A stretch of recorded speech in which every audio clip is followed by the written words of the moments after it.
Bonjour à tous et bienvenue sur la chaîne Astro. Vous êtes totalement néophyte ou débutant et vous aimeriez pouvoir observer le ciel, en particulier pendant les vacances de la Toussaint, ou vous êtes astronome amateur déjà, avec un petit peu de matériel et vous avez envie d'avoir quelques idées de cibles à observer dans le ciel profond et donc un petit peu voir comment vous y prendre pour pouvoir les trouver. J'ai une bonne nouvelle, aujourd'hui je vous propose de continuer notre série d'épisodes sur l'observation du ciel profond et la reconnaissance des constellations et de nous intéresser aux constellations du ciel d'hiver. Donc cet épisode, je vous propose de pouvoir vous donner les clés d'accès sur ce ciel d'automne pour pouvoir l'utiliser avec un télescope pour enfants comme un télescope de 76 mm.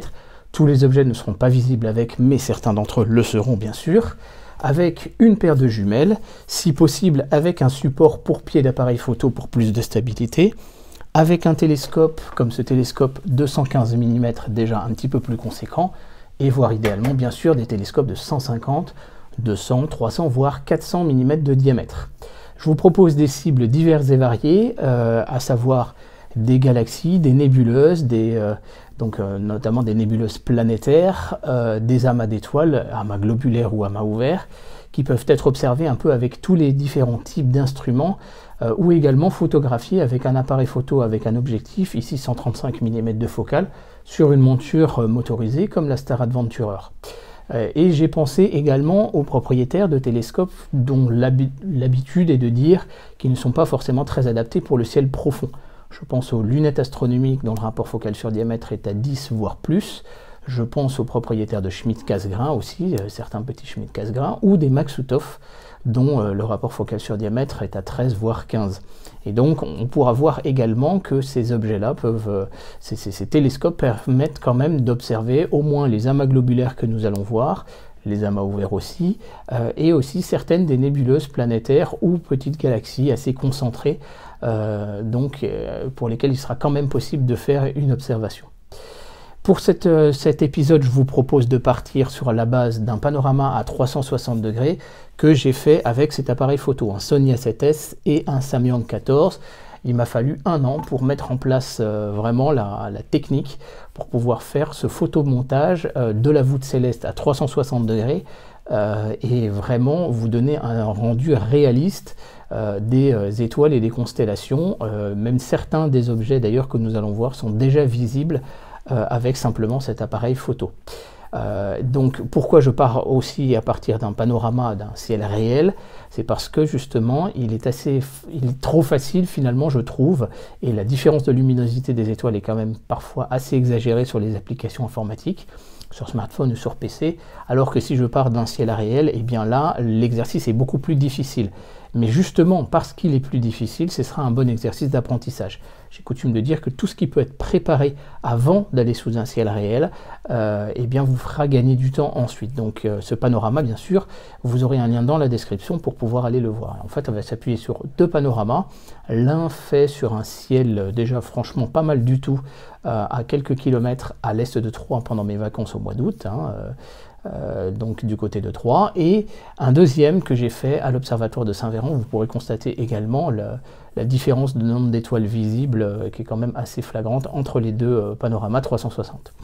Cet épisode sera constitué de 3 parties. Une première partie dans laquelle nous allons utiliser un panorama avec un fisheye à 180 degrés et observer la rotation et le mouvement apparent des étoiles autour de l'étoile polaire, ou globalement, enfin de l'axe polaire bien sûr, qui est juste à côté de l'étoile polaire. L'objectif, c'est de vous rendre compte un petit peu du déplacement que vont avoir les constellations et des petites différences d'angle qu'il va pouvoir y avoir en fonction de l'heure. Bien évidemment, je ferai un bref rappel pour vous indiquer à quelle heure précisément j'ai pris ce panorama en août, mais en fait la correspondance, donc à la fin du mois d'octobre, la fin du mois de novembre et même la fin du mois de décembre, et vous allez voir qu'en réalité eh bien, ces constellations que nous allons voir seront observables à peu près pendant toute cette période avec un décalage de 2 heures chaque mois, mais elles seront toujours observables. Attention, il y a un petit piège avec l'heure d'été et l'heure d'hiver bien sûr. Et ensuite, nous allons balayer l'ensemble des constellations, donc d'abord les constellations, ce que j'appelle les constellations majeures, c'est-à-dire les constellations directement identifiables parce qu'il y a des étoiles très brillantes en leur sein qui nous permettent de les voir vraiment du premier coup d'œil. par exemple la Grande Ourse, et dans un deuxième temps les constellations mineures qui finalement se retrouvent là cette fois par cheminement et par principe un peu d'élimination des différentes zones du ciel, raison pour laquelle je ne fais pas un épisode par constellation, mais je préfère faire un épisode par saison à peu près, et là vous donnez un panorama vraiment global de l'ensemble des constellations qu'il y aura sous vos yeux. Voilà, je pense que tout est dit pour cette introduction. N'hésitez pas à laisser bien sûr, donc à partager cet épisode autour de vous parce que je pense qu'il sera utile au plus grand nombre. Volontairement, j'ai bien évidemment supprimé les planètes parce que cet épisode est bien évidemment permanent à partir de maintenant.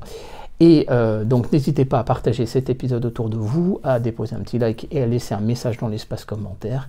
Et maintenant, je vous souhaite un bon envol dans le ciel.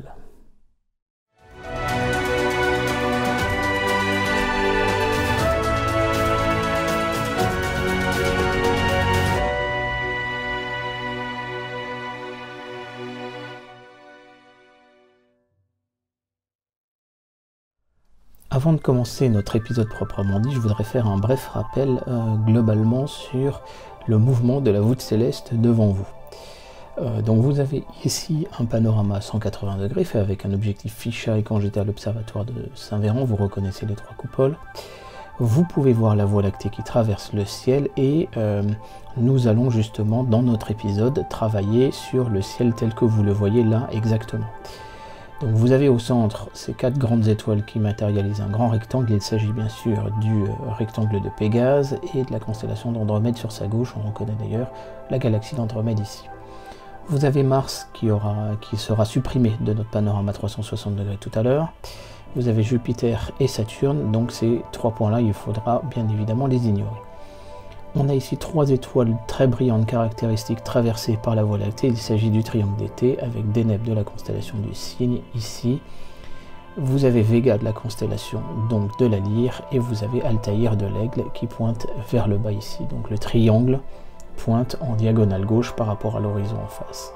Vous avez sur la gauche les constellations d'hiver, donc là les constellations d'été bien évidemment, et les constellations d'automne qui vont nous intéresser dans notre épisode ici.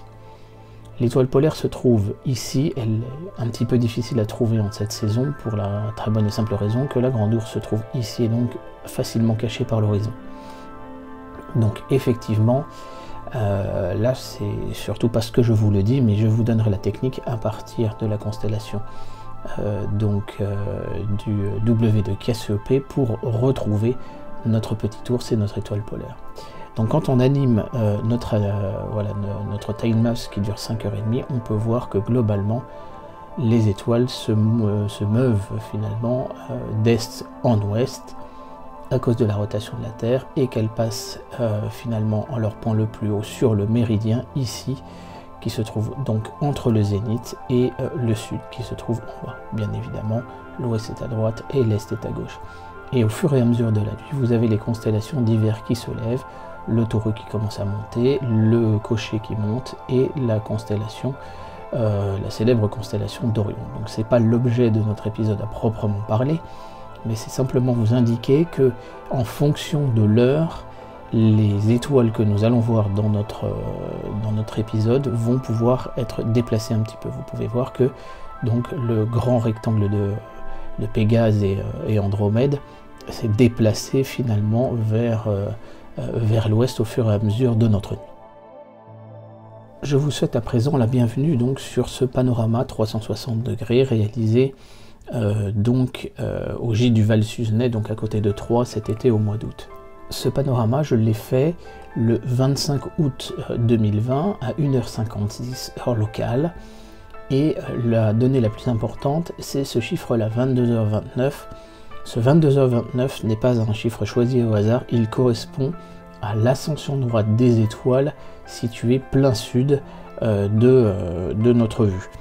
Donc quand vous prenez une application par exemple Sky Safari, Celestron Sky Portal, etc., vous repérez le sud, vous sélectionnez une étoile et là à ce moment là vous faites info objet et vous retrouvez comme information justement l'ascension droite 22h29.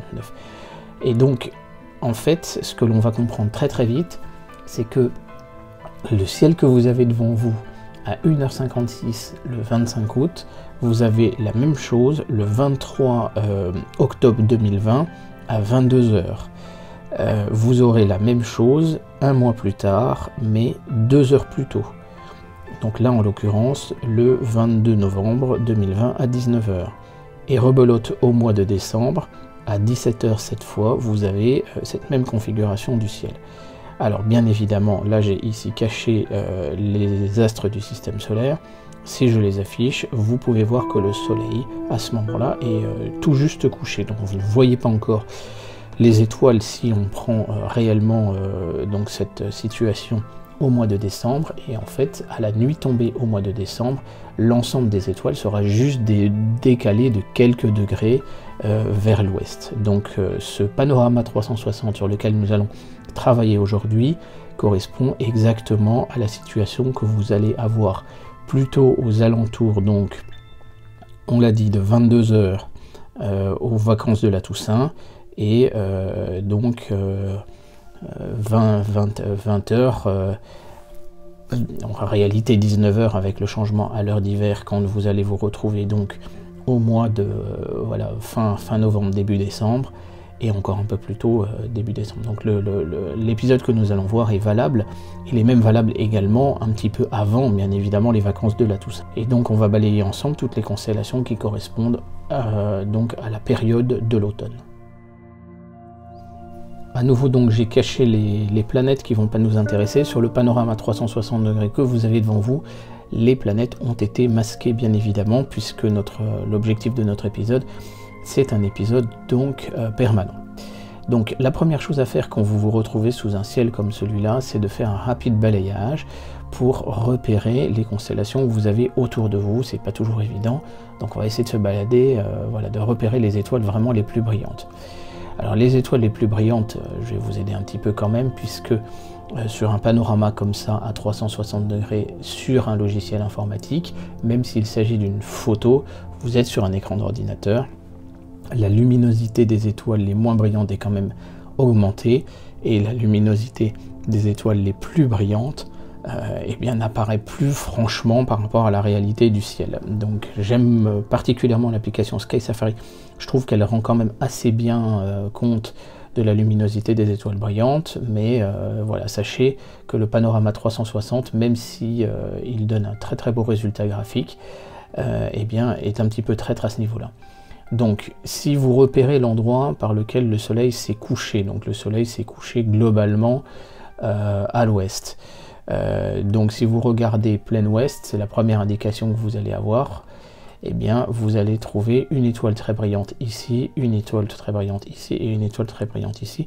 Il s'agit donc du triangle d'été, et vous pouvez remarquer que autant en plein été il pointe finalement, ça pointe vers le bas, il pointait légèrement sa pointe vers la droite quand il se levait, on était sur les constellations de printemps. Là par contre, effectivement, il pointe sa pointe vraiment plutôt vers la gauche. Voilà. Ensuite, donc là vous avez vraiment un groupe de 3 étoiles extrêmement brillantes, vous pouvez difficilement les louper. On va continuer à tourner vers la droite, et là effectivement c'est un petit peu moins évident.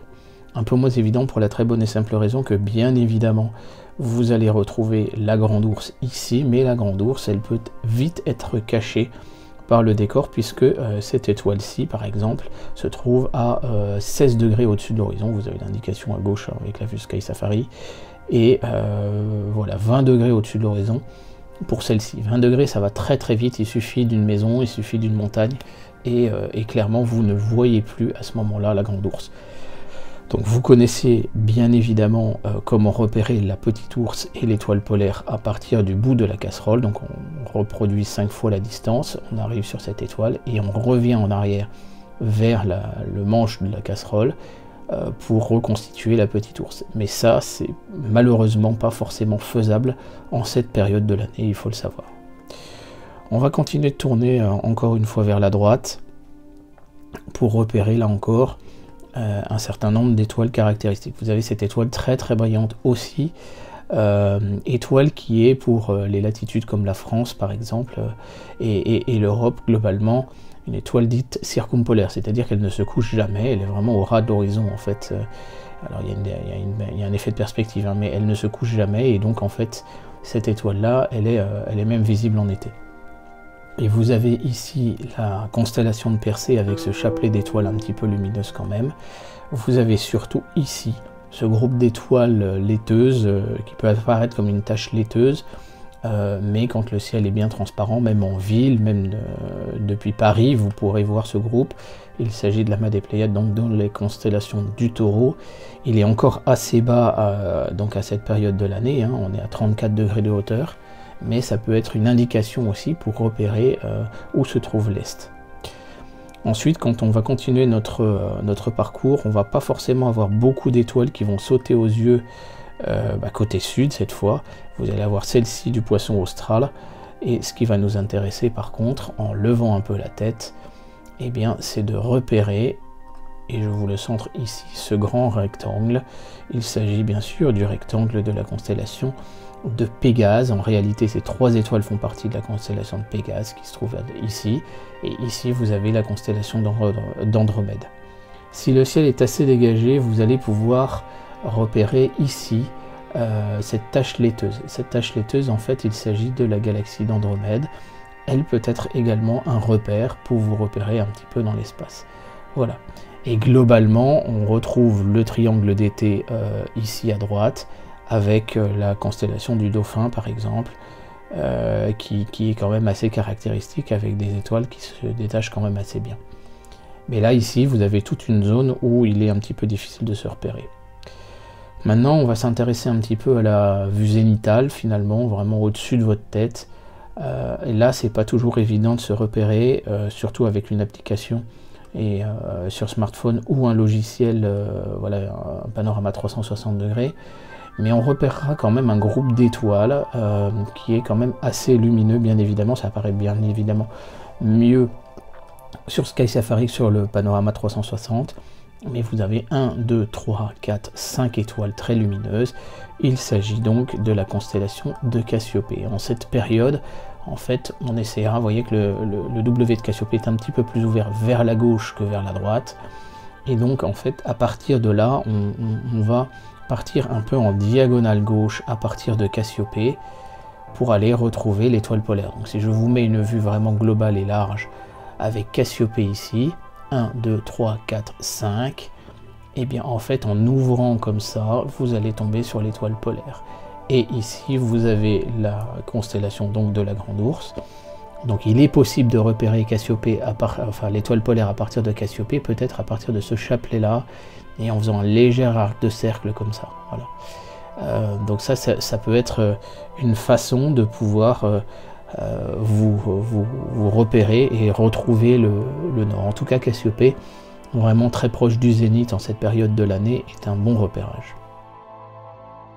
Maintenant que nous avons vu les constellations majeures, je vous propose de voir comment repérer un peu les constellations mineures à partir donc de ces constellations un peu plus importantes.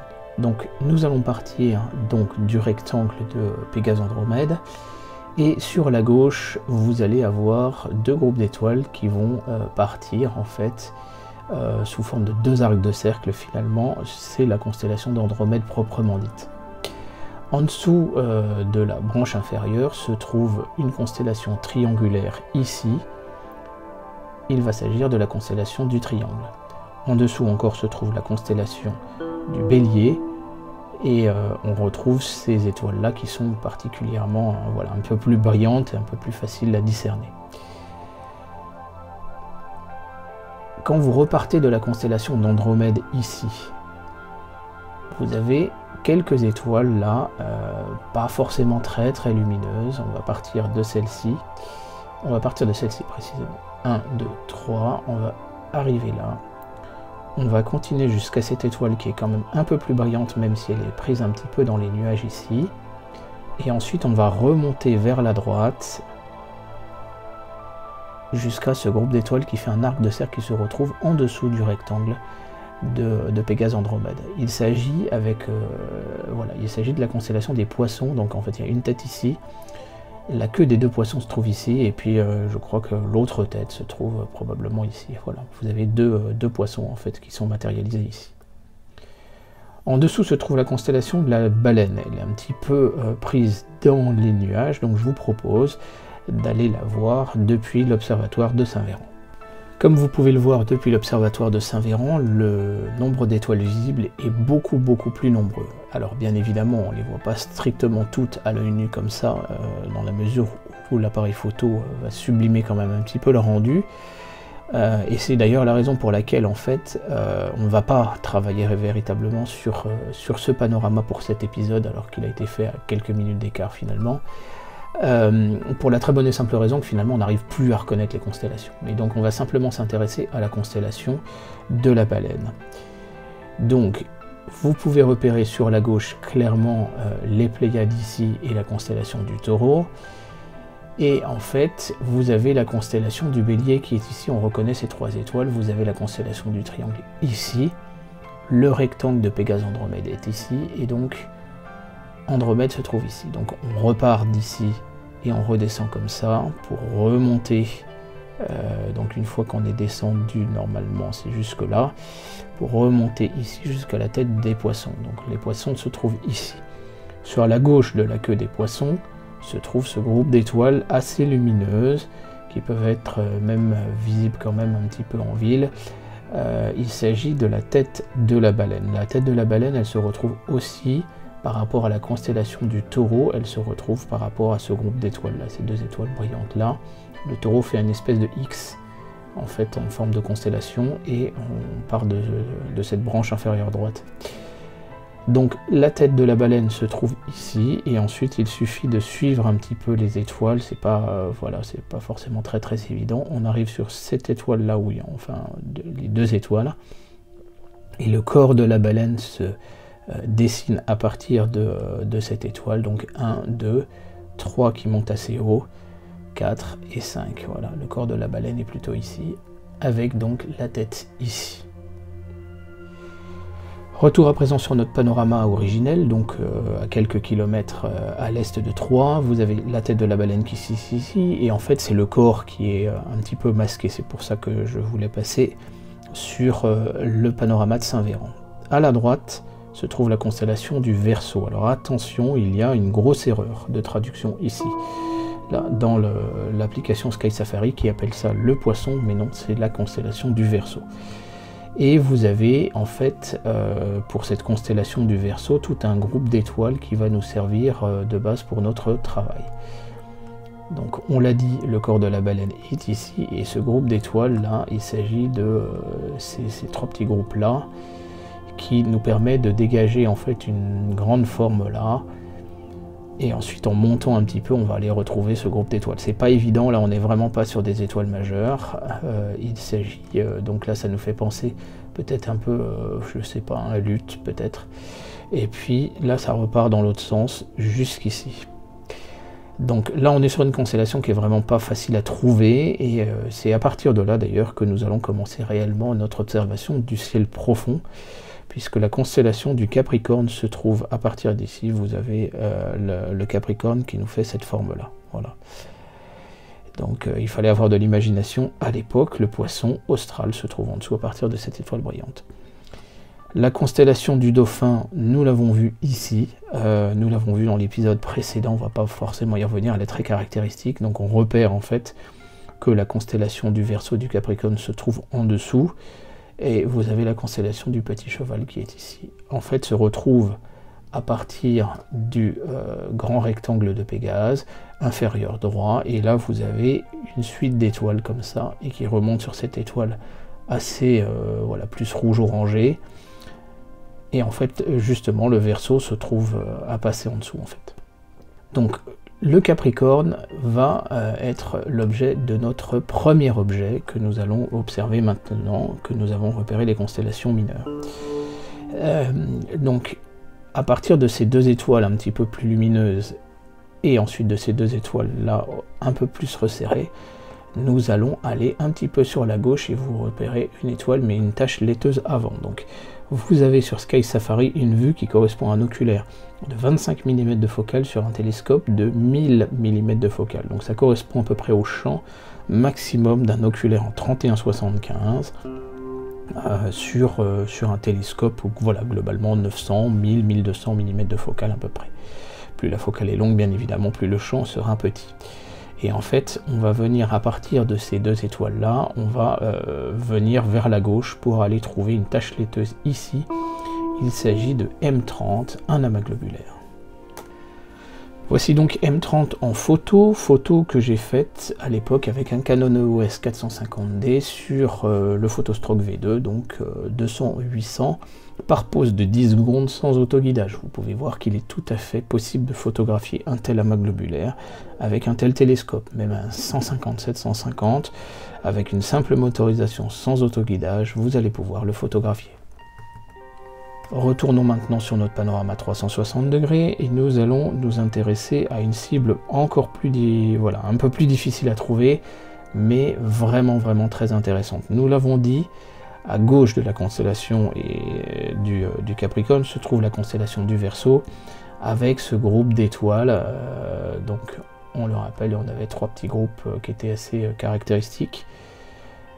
Donc on va essayer de les retrouver ensemble. Voilà, 1, 2, 3 groupes.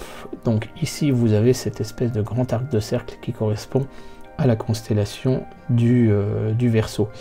On va partir de ces deux étoiles là, ces deux étoiles qui vont nous permettre d'aller retrouver en diagonale gauche un petit peu. Je préfère partir des étoiles qui sont toujours un peu plus hautes des objets quand ils sont proches de l'horizon.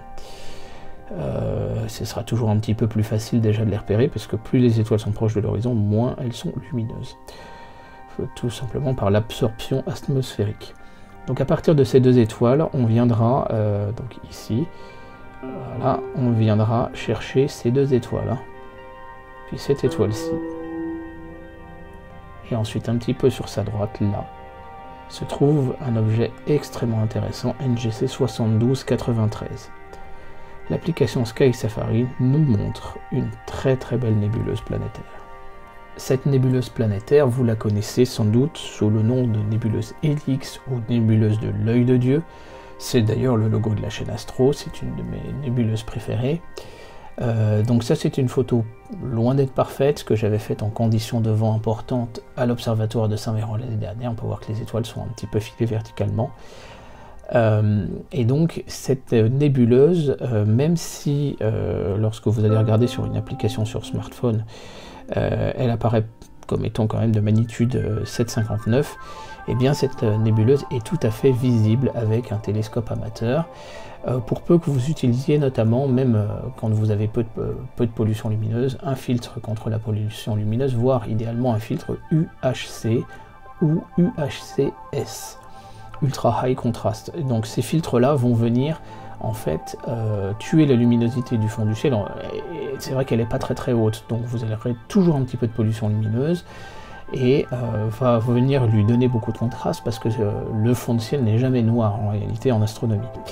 Et donc à partir de ce moment là, vous allez pouvoir la discerner. On peut la discerner avec une paire de jumelles et un filtre UHC. Ça marche très bien, ou avec voilà, une petite lunette, un petit télescope, même un télescope pour enfants. La difficulté, c'est de la trouver. Par contre, effectivement, alors elle est difficile à photographier, par contre à observer, on arrive à bien observer un bon rond. Donc on est sur une nébuleuse voilà, particulièrement sympa à observer. Revenons à nouveau sur notre panorama à 360 degrés, donc de nouveau avec un plan large. J'essaie de faire correspondre à chaque fois l'application Sky Safari avec la vue que vous avez devant vous, pour vous aider à cette gymnastique de reconnaître les constellations dans le ciel à partir simplement des points. Donc vous avez le rectangle de Pégase ici, et nous allons prendre finalement cette branche inférieure droite et remonter à cette étoile lumineuse. En dessous d'elle se trouve donc dans les constellations du Verseau cette autre étoile lumineuse, quand même assez brillante. Et nous allons partir voilà, entre ces deux étoiles, à peu près un tiers finalement, en partant de celle-ci vers celle-ci. Nous allons aller nous intéresser à l'amas globulaire M2. Alors vous pouvez également le retrouver à partir de cette étoile-ci, donc qui est ici, voilà, alpha de la constellation du Verseau, et de suivre tout ce chapelet d'étoiles aussi assez caractéristique pour les trouver dessus. Donc c'est tout à fait une autre possibilité. soit le point rouge, soit le suivi. Vous pouvez repartir de celle-là et remonter. Et voici donc cet amas globulaire tel que vous pouvez le photographier avec un Canon EOS 450D à 800 de focale et f4. Alors le rapport focal sur diamètre sur des amas d'étoiles n'a pas forcément beaucoup d'impact. Donc là, c'est une photo faite avec des pauses de 20 secondes, non de 10 secondes. Et vous pouvez voir qu'on a déjà beaucoup de signal. Donc on est sur un très bel amas globulaire, vraiment sympa à observer. Il est observable, ce genre d'amas globulaire peut être observé comme une tache laiteuse avec une paire de jumelles, comme des 7x50 par exemple. Revenons sur notre panorama à 360 degrés, toujours avec cette branche inférieure droite là ici de notre rectangle de Pégase Andromède, et cette étoile jaune là assez caractéristique, enfin rouge orangé, donc plutôt une géante rouge, Epsilon de la constellation de Pégase. Et sur sa droite en fait se trouve un autre amas globulaire vraiment super sympa à observer. Il s'agit de M15, c'est un des plus beaux. Et donc M15, pour le trouver, là vous allez faire une méthode voilà, de suivi finalement, d'avancée, en ayant repéré à partir de quelques étoiles brillantes et notamment de ces petits groupes d'étoiles que vous aurez vus à l'oculaire.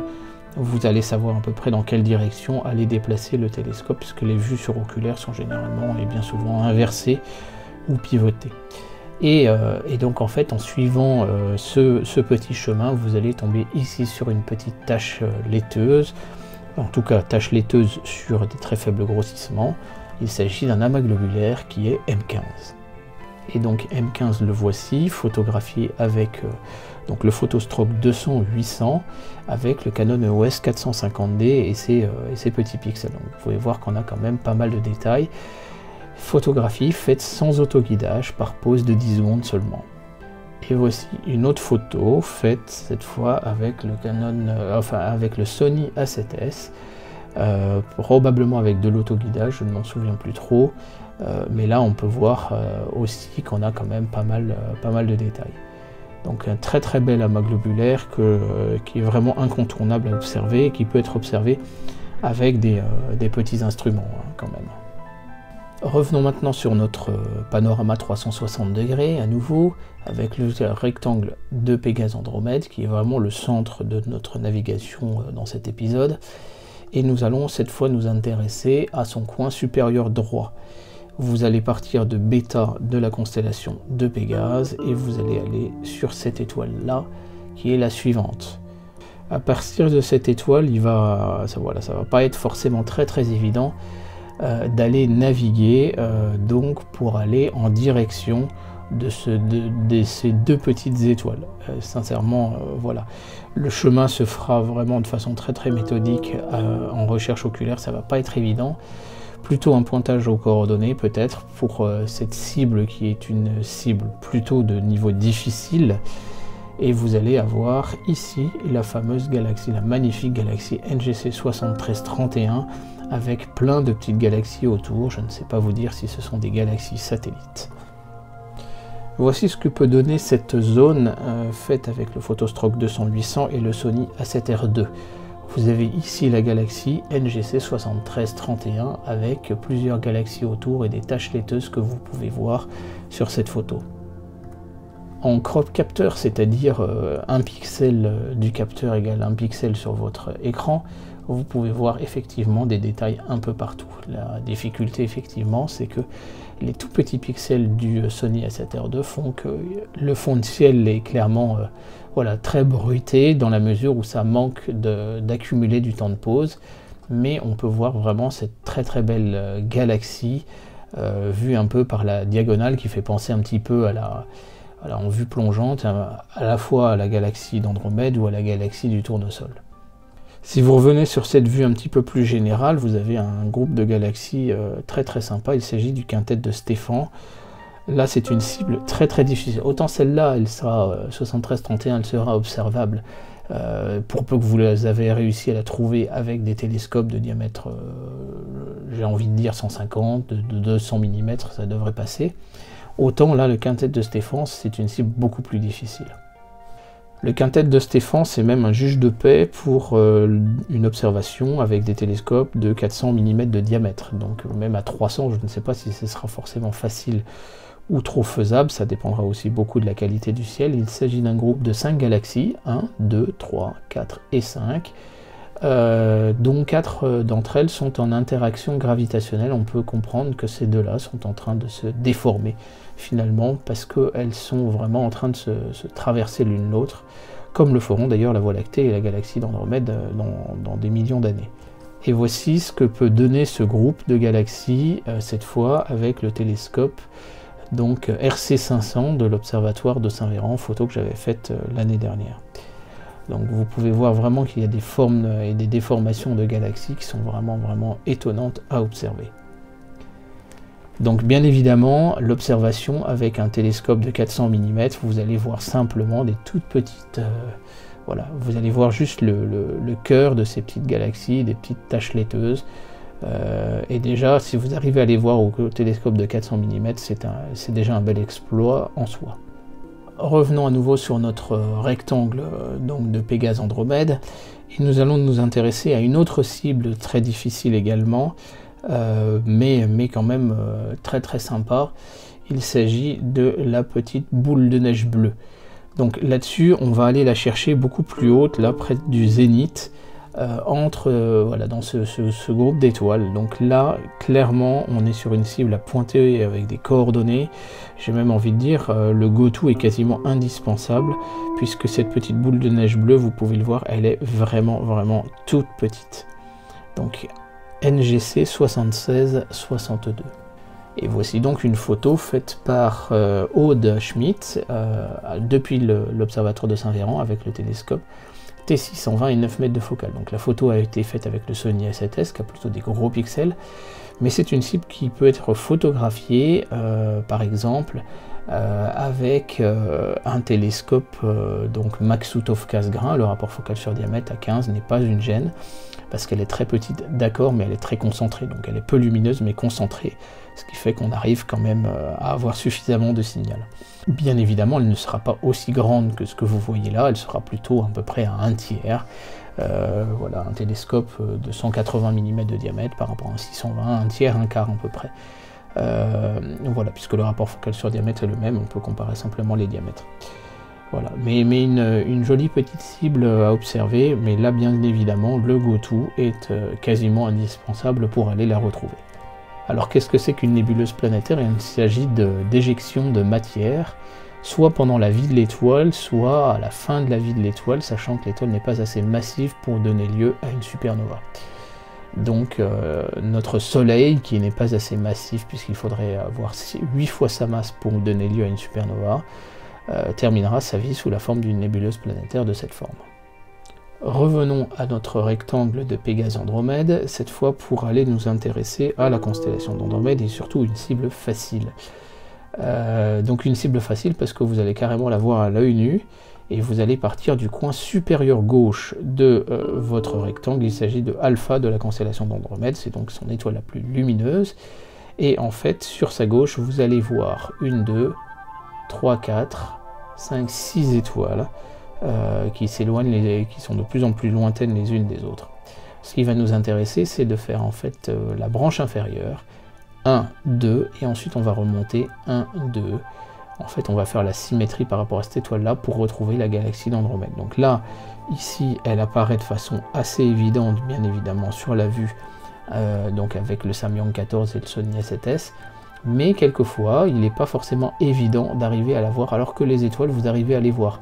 C'est pour ça que je vous propose ce chemin inférieur et ensuite de faire la symétrie pour arriver à tomber sur cette galaxie. Cette galaxie, elle est extrêmement célèbre, mais un petit peu traîtresse. Voici à peu près, et encore en version déjà sublimée, ce que vous pourriez voir à l'oculaire sur cette galaxie d'Andromède. Vous avez son cœur qui est extrêmement lumineux, mais toute la périphérie en fait est extrêmement ténue.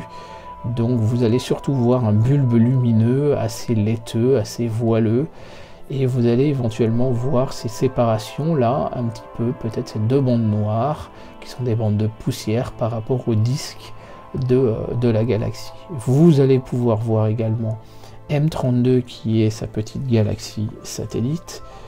Donc galaxie satellite, pourquoi? Parce qu'elle est en fait en rotation, en interaction gravitationnelle autour de la galaxie d'Andromède. Et vous avez M110, également une de ces galaxies satellites.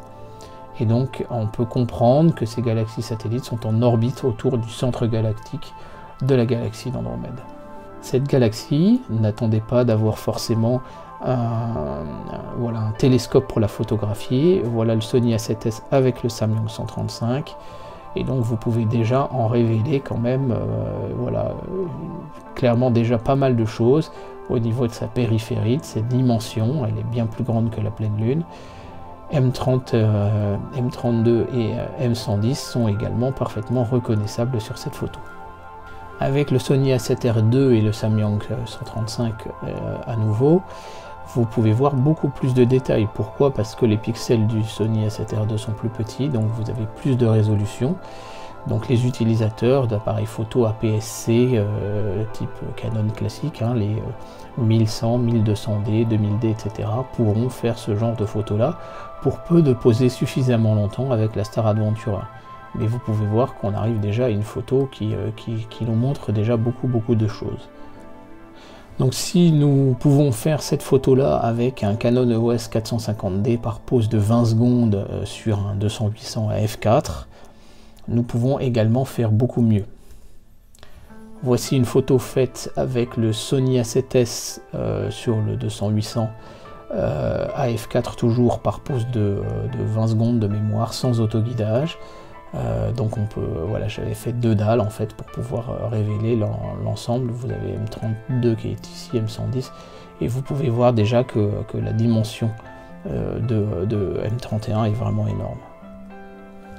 Enfin, cette photo faite donc le mois dernier à l'observatoire de Saint-Véran nous montre beaucoup plus de détails encore. Sur la partie inférieure, on peut voir de nombreux détails ici. M32, on peut voir que finalement elle est un peu plus large qu'on ne pourrait le croire.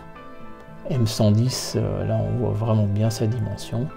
Et on peut voir vraiment les multiples finalement disques ou les multiples spirales de cette magnifique galaxie. Et là on peut voir des zones obscures et des zones beaucoup plus détaillées en fait. Voilà. Donc la galaxie d'Andromède est vraiment un must à photographier. Finalement, elle est très intéressante en photo, beaucoup plus décevante finalement en observation visuelle, mais ça reste un incontournable, c'est évident. À partir de notre galaxie d'Andromède, nous allons revenir en arrière sur donc cette étoile bêta de la constellation d'Andromède. Et nous allons faire la symétrie pour trouver une tache laiteuse ici. La symétrie est quasiment parfaitement exacte. Cette tache un petit peu laiteuse, il s'agit de M33, la galaxie du triangle. Donc le triangle se trouve ici. Donc cette galaxie, c'est une cible que je qualifierais de difficile parce qu'elle est grande en dimension, mais elle est beaucoup moins lumineuse. La voici donc telle que vous allez pouvoir la photographier avec un Canon EOS 450D par exemple. Alors il est défiltré, raison pour laquelle vous avez ces petites nébulosités rouges. À l'oculaire, vous allez pouvoir voir voilà, les deux premières branches là. Ça, vous devriez arriver à les voir. Les deux autres sont un peu plus difficiles, même beaucoup plus difficiles à observer, mais néanmoins pas impossible si le ciel est très transparent. C'est une galaxie qui s'observera avec un faible grossissement, comme vous pouvez le voir sur la vue de Sky Safari. En fait, elle tient intégralement avec l'oculaire XSLX25 sur un télescope de 1000 de focale. On pourra monter un petit peu en focale, mais bon, ensuite on veillera à trouver le bon compromis par rapport à la luminosité globale. Elle peut être photographiée avec un objectif comme un Samyang 135 sur Star Adventurer. Donc là, voilà ce que ça donne avec le Sony A7S en quelques dizaines de minutes à peine, même quelques minutes. Donc on reconnaît vraiment bien sa forme, même si l'image manque un petit peu de piqué. Avec le Sony A7R2 cette fois, on aura beaucoup plus de détails, même si l'image forcément le fond de ciel sera beaucoup plus bruité. Donc il faudra accumuler plus de signal pour arriver finalement à lisser le bruit du fond de ciel, mais on reconnaît beaucoup plus de détails quant à sa forme caractéristique. Voici une photo faite maintenant avec le Sony A7S défiltré, donc on retrouve les nébulosités rouges. À l'époque c'était mon ancien miroir. vous pouvez voir donc déjà beaucoup plus de détails sur les formes et les multiples spirales de cette galaxie spirale. Et voici maintenant pour terminer notre galaxie, cette fois avec le Sony A7R2, avec quasiment 3 heures de pause je crois. Et donc là vous avez beaucoup plus de détails sur chacune des spirales. Certains de ces objets, de ces artefacts finalement, sont eux-mêmes directement classés comme étant des objets de type NGC ou IC. Donc là vous en avez quelques exemples que je vous affiche sur la vue de Sky Safari. Donc par exemple, si on va sur la gauche ici, peut-être qu'il s'agit de celui-là, ouais, ça doit être celui-là, eh bien il s'agit de NGC 604 par exemple. Donc c'est pas toujours évident de les reconnaître d'ailleurs, mais il y a quand même un certain nombre d'objets caractéristiques dessus. Et c'est vraiment très plaisant de naviguer autour de cette galaxie qui clairement est ma préférée, et pour cause, tant il y a de détails magnifiques à observer.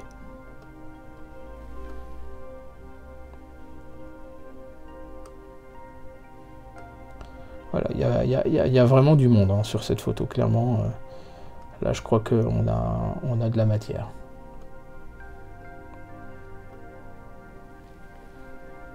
Voilà, ça doit être celle-là plutôt, NGC 604, je sais pas dire.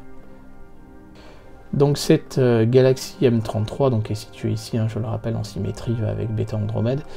Je le rappelle, ça reste une cible que je qualifie de difficile à observer en visuel, mais très intéressante à photographier. En dessous se trouve la constellation donc du Bélier, et en fait à droite du Bélier se trouve une étoile ici de la constellation des Poissons. Donc bien évidemment on peut la retrouver par le chemin que je vous ai montré en début d'épisode. Et donc cette étoile de la constellation des Poissons, juste à côté d'elle se trouve une galaxie. Il s'agit d'M74, vous voyez qu'on peut la voir quasiment dans le champ de l'oculaire avec en même temps que l'étoile. Donc sur la gauche de cette étoile, M74. Voici ce que peut donner cette petite galaxie avec le 450D sur le 200-800. Elle peut être photographiée donc sans autoguidage avec des pauses de 20 secondes seulement. Alors bien évidemment là j'ai dû rester peut-être une demi-heure seulement, mais si vous accumulez peut-être 2 heures de pause, vous aurez une photo nettement supérieure. Voici la même galaxie, cette fois faite avec le Sony A7S sur le 200-800 et avec autoguidage. Donc on peut, voilà, la photo manque peut-être un petit peu de piqué, c'est pas parfait parce qu'il y avait du vent, mais on commence à bien reconnaître cette belle galaxie. Et voici la photo faite avec le T620 de l'observatoire de Saint-Véran. Là aussi en conditions de vent importantes, ce qui fait que voilà, l'image manque un petit peu de piqué, mais elle nous montre vraiment une très belle forme de galaxie spirale, avec en plus de ça des petites nébuleuses rouges donc, que vous pouvez avoir avec un appareil défiltré. Je vous propose de continuer maintenant avec la constellation de la Baleine. Donc la constellation de la Baleine, elle est ici avec la tête que vous trouvez ici, voilà, là, et le corps donc se trouve ici comme nous l'avons vu tout à l'heure en début d'épisode. Et nous allons nous intéresser, donc là vraiment vous avez que les étoiles majeures. Et nous allons nous intéresser à cette étoile-ci qui est ici. Hop. Donc je crois que c'est Delta de la constellation de la Baleine, et un petit peu en bas à gauche se trouve une autre galaxie, donc qui est assez basse effectivement au début de notre période, mais qui va monter au fur et à mesure jusqu'à passer par son transit au méridien. Cette galaxie est toute petite si on la compare avec les objets qu'on a l'habitude de voir et qu'on a vu déjà précédemment dans notre épisode.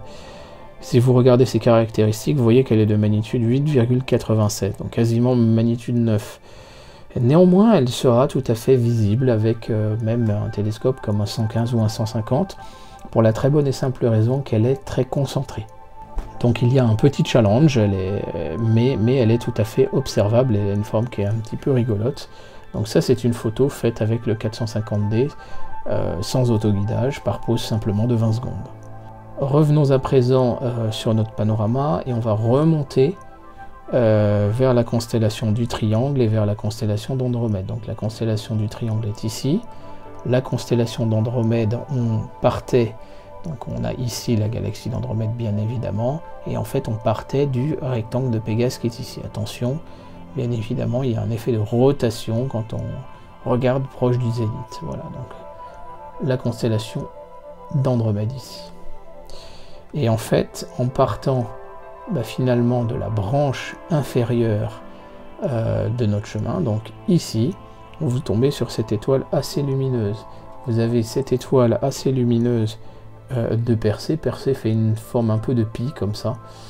Et donc à partir de ce pied-là également, et bien en fait quasiment à mi-chemin entre les deux, mais avec un petit angle quand même, vous avez ici une petite tache laiteuse au départ, bien évidemment. Je ne sais pas trop vous dire si elle sera visible à l'œil nu. Voilà, ici vous avez une petite tache, il s'agit de M34, un petit amas ouvert qui est assez sympa à observer. Donc là on est sur une cible plus facile qui sera probablement même visible aux jumelles. Et voici M34 tel que vous pouvez la photographier avec, le Canon EOS 450D par pause courte de 10 secondes je crois, donc avec le 200-800. Alors bien évidemment cette photo ne rendra pas véritablement témoignage de son aspect visuel à l'oculaire, dans la mesure où bien sûr les étoiles, la ponctualité des étoiles et leur éclat n'est pas restituée par un écran d'ordinateur. Nous étions arrivés de la constellation d'Andromède par cette étoile ici. Et nous allons nous intéresser maintenant à un autre objet, mais cette fois nous allons aller sur l'étoile supérieure ici, et à sa gauche une autre étoile quand même assez lumineuse. Donc cette fois de la constellation de Persée, alors que là on est à la constellation, là on est même dans la constellation de Persée. Vous voyez que les traits en fait sur les applications ne sont pas forcément liés aux constellations proprement dites.